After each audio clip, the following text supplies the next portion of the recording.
Mark ஜக்கர்பர்ஜ் உலகத்தில் மிகவும் பிரபலமான தொழில்நுட்ப தலைவர்களில் ஒருவர்னு சொல்லலாம். இவர் 1984 மே 14 பிறந்திருக்கார் அப்படிங்கிற ஒரு தகவல் இருக்குது. ஃபேஸ்புக்கு நிறுவனர்னு சொல்லலாம். மெட்டாவின் தலைவர் அப்படின்னு சொல்லலாம். ஹார்வர்ட் பல்கலைக்கழகத்தில் கல்லூரி படிப்பை முடிச்சிருக்காருன்னு சொல்லலாம். ஆனால் நடுவுலையே படிப்பை நிறுத்திட்டு முழு நேரமாக தொழிலில் இறங்கிட்டார் அப்படின்னு சொல்லலாம். 2004 ஃபேஸ்புக் ஆரம்பிச்சிருக்காரு. தன்னுடைய ஃப்ரெண்ட்ஸோடு சேர்ந்து ஃபேஸ்புக் அப்படிங்கிற தளத்தை உருவாக்கினார். 2021 நிறுவனத்தின் பெயரை மெட்டா அப்படின்னு மாற்றிருக்காரு. அது மெட்டாவர்ஸ், அதாவது எதிர்கால மெய்நிகர் உலக தொழில்நுட்பத்தை நோக்கி பயணம் அப்படிங்கிற மாதிரி பேரை மாற்றி அமைச்சிருக்கார். வாட்ஸ்அப்பு, இன்ஸ்டாகிராம், ஆக்குலஸ் பெரிய நிறுவனங்களை வாங்கியிருக்காரு. இளம் வயதிலே மிகப்பெரிய கோடீஸ்வரராக இருக்கார்.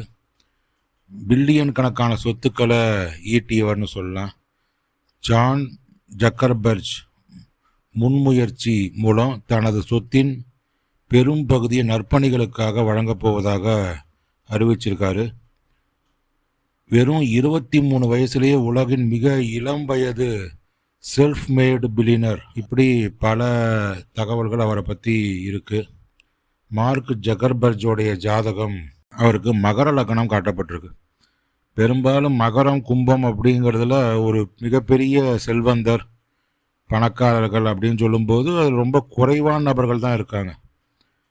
அதில் இவரும் இந்த மகர லக்னத்தில் பிறந்து இவர் இந்த அளவுக்கு பெரிய நிலையை அடைஞ்சிருக்கார் அப்படின்னு சொல்லலாம். மகர லக்னத்துடைய அதிபதி சனீஸ்வரன். அவர் ஜாதகத்தில் 10ஆம் வீட்டில் தொழில் ஸ்தானத்திலே அமர்ந்திருக்கார். செவ்வாய், சந்திரன் மற்றும் சனியோடு இணைஞ்சு துலா ராசியில் அமர்ந்திருக்கார்.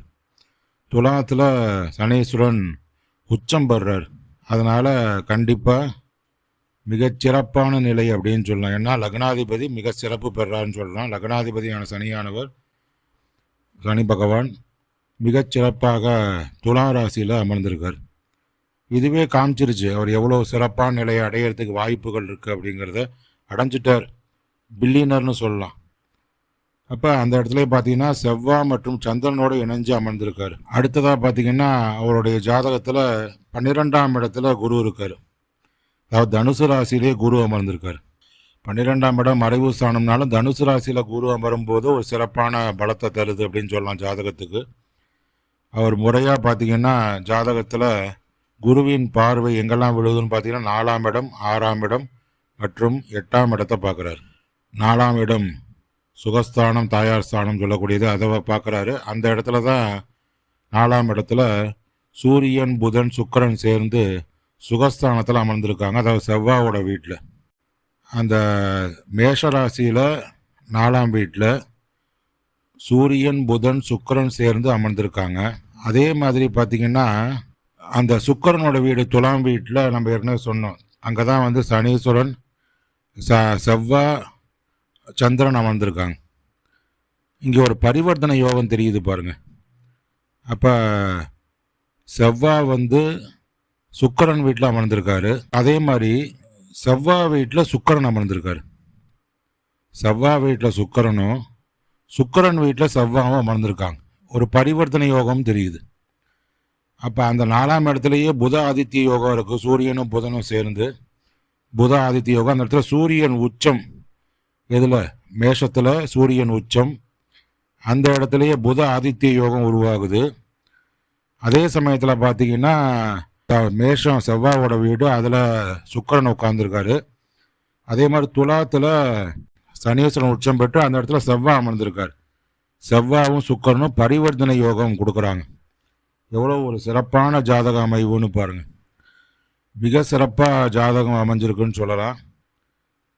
இந்த மாதிரியான ஒரு அமைவுகள் கிடைக்கப்பெற்றாலே மிகச்சிறப்பான வாழ்க்கை முறை. அதனால தான் அவர் இளம் வயதிலேயே மிகப்பெரிய கோடீஸ்வரன் ஆயிருக்கார் அப்படின்னு சொன்னால் இந்த ஜாதக அமைவு தான். ஜாதக அமைவை பொறுத்தே வாழ்க்கை அமையுது அப்படின்னு சொல்லலாம். நார்மலாக மகர லக்னம், கும்ப லக்னம் சேர்ந்தவங்க மிடில் கிளாஸாக தான் அதிகமாக இருப்பாங்க. பெரும்பாலும் மிடில் கிளாஸாக இருப்பாங்க. ரொம்ப கடினமான உழைப்பாளிகளாக, கடின உழைப்பை கொடுத்து அடிமாட்டு வேலையை செஞ்சு ரொம்ப கடினமாக உழைச்சி அதுக்கப்புறம் சம்பாதிக்கிற நிலைமை தான் கொடுக்குமே தவிர மகரம், கும்பம்லாம் அவ்வளோ சிறப்பாக நன்மையை கொடுத்துடாது. ஏன்னா சனீஸ்வரனுடைய லக்னம் சொன்னாலே அது உழைப்பு லக்னம் அப்படின்னே சொல்லலாம். உழைப்பாளிகள் எங்கெல்லாம் இருக்காங்களோ அங்கெல்லாம் சனீஸ்வரன் இருக்கிறதான் அர்த்தம். ஆனால் இவர் ஜக்கர்பர்க் பார்த்தீங்கன்னா மிகப்பெரிய கோடீஸ்வரனா சின்ன வயசில் இருக்கான காரணம் என்னன்னு பார்த்தீங்கன்னா எவ்வளோ சிறப்பாக இருக்குது பாருங்கள். லக்னாதிபதி போய் துலாத்தில் உச்சமாயிட்டார், தொழில் ஸ்தானம் 10ஆம் இடத்துல உச்சமாயிட்டார், மேஷத்தில் சூரியன் உச்சமாயிட்டார். அதே மாதிரி குரு 12ஆம் இடத்துல தனுசுல ஆட்சி பெற்று மிகச்சிறப்பாக அமர்ந்திருக்காருன்னு சொல்லலாம். 5ஆம் இடத்துல பார்த்தீங்கன்னா ரிஷபத்தில் ராகு அமர்ந்திருக்கார், இதுவும் ஒரு யோகமான அமைவுன்னு சொல்லலாம்.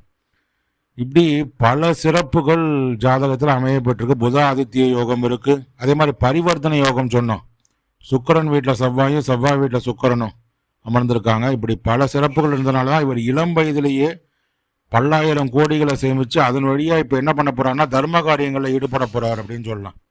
9ஆம் அதிபதியும் சிறப்பாக இருக்கார் அப்படின்னு சொல்லலாம். அதாவது புதன் புத ஆதித்ய யோகம் உருவாயிருக்கு. அதே இடத்துல சுக்கிரனும் அமைஞ்சிருக்காங்க. 9ஆம் அதிபதியும் 10ஆம் அதிபதியும் ஜாதகத்தில் 4ஆம் இடத்துல சூரியனோட சேர்ந்து அமர்ந்திருக்காங்க.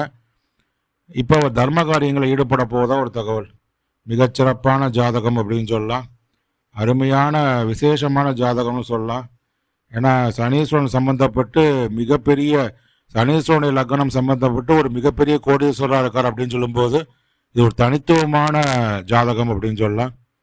இது போன்ற சிறப்பான பதிவுகளுக்கு அன்னை அபிராமி அஸ்ட்ராலஜி சேனலை சப்ஸ்கிரைப் பண்ணுங்கள். நன்றி, வணக்கம்.